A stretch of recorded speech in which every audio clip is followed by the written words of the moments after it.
Screen time అయిపోయింది. 10,000 ఇక బాలకావిళ్ళ చేత చాలా బ్రహ్మాండంగా స్నానం చేసుకున్నది ఆ గంగాదేవి. ఇక 10,000 నెయ్యి కావిళ్ళ చేత ఈశ్వరుడికి అభిషేకం చేసి చాలా బ్రహ్మాండంగా ఇక పూజ చేసుకుని పూజ ముగించుకున్నది. ముగించుకోగానే ఆ ఎర్ర చీమలన్నీ కూడా పాలతో స్నానం చేసింది కదా గౌరమ్మ. ఆ ఎర్ర చీమలన్నీ కూడా పట్టి పీడిస్తున్నాయి. ఆయన కుమార వీరన్న, ఈ ఎర్ర చీమలన్నీ కూడా నేను సృష్టించినట్టుగా నేను సృష్టించిన ఈ ఎర్ర చీమలు నన్ను కలిచేస్తున్నాయి. ఏ విధంగా ఆ గంగాదేవి జలం ఎక్కడ దాచిందో మీ తండ్రి గారికే చెప్పింది ఏమో విచారించబోయా అనగానే తండ్రి గారి గుహానికి నేరుగా వచ్చాడు.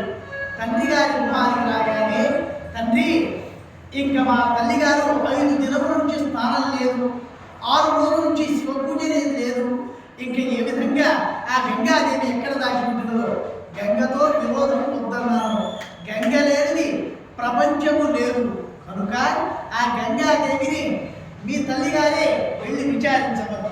అలాగా సరే అంటూ చెలిగెత్తిని పంపించి, చెలిగెత్తిలారా గౌరమ్మ నీ మేడకు వస్తుందంట గంగమ్మ అనగాని, సరే మా అక్కగారు వస్తున్నారా, సరే అని ఏం చేసింది ఆ తల్లి. 10 రోజుల నుంచి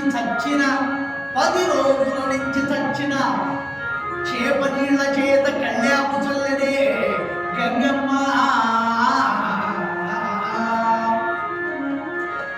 7 చేపలు మామిడి తోరణాల మాదిరిగా గుమ్మములకు కట్టెదే గంగమ్మ.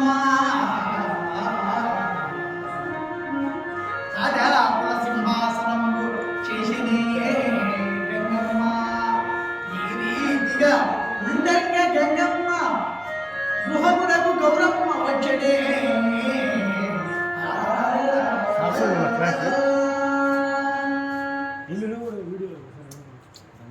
గంగాదేవి గృహానికి రాగానే 10 రోజుల నుంచి చచ్చిన ఆ చేప నీళ్ళ చేత కళ్యాణం చల్లింది గంగమ్మ. ఈ గౌరమ్మ నేరుగా వచ్చేసింది. వాసన వస్తుంది. 10 రోజుల నుంచి చచ్చిన నీళ్ళ చేత కళ్యాణం చల్లింది. నీచమైన ఈ బెస్తకులంలో పుట్టిన ఈ గంగాదేవి ఇంటికి నేను రావలసి వచ్చేసింది అంటూ గంగా గురి ఒక్కసారిగా వచ్చింది. నేరుగా ద్వారం వద్దకు రాగానే మామిడి తోరణాల మాదిరిగా చేపలు పెట్టేసింది. ఎవరైనా మామిడి ఆకులు పట్టుకుంటారు కానీ ఈ చేపలు పట్టుకుంటారా కుమారికి, అయ్యో నా తలకు తగిలినదే అయ్యో అంటూ నేరుగా వచ్చేసింది. అక్కగారు మీరు వచ్చారా అని ఆ గంగాదేవి నేరుగా సింహాసనం తీసుకుని వచ్చేసింది. సింహాసనం అంటే ఏంటండి, ఇక దాదాపు చేపలన్నీ కూడా ఒక సింహాసనం మాదిరిగా అల్లి అక్కడ పెట్టేసింది.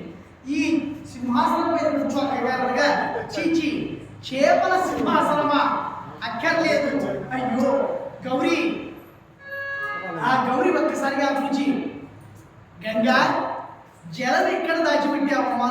5 రోజుల నుంచి ఇక స్నానం లేదు, 6 రోజుల నుంచి శివ పూజ లేదు, ఏ విధంగా అనగానే ఇంకా నా కుమారుడైన వీరను నీకు ఇస్తాను, ఇంకా నా రేఖను నీకు ఇస్తాను, నా రేఖను నీకు ఇచ్చేదనమ్మ, నా చీరలు నీకు ఇచ్చేదనమ్మ.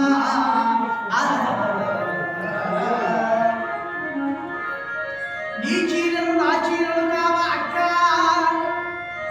నీ కుమారుడి వీరలను నాకు ఇచ్చేదవను చూడవు, నీ కుమారుడి వీరలను నా కుమారుడు కాదా, నానాథుడైన పరమేశ్వరుడు నీకు ఇచ్చేదనమ్మా. నా కుమారుడు వీరను నీకు ఇస్తాను, నీ కుమారుడు నా కుమారుడు కదా, నీ చీరలు నా చీరలు కదా. చీరలన్నీ కూడా తెచ్చి అక్కడ పెట్టాడు ఎవరు? నాథుడు పరమేశ్వరుడు.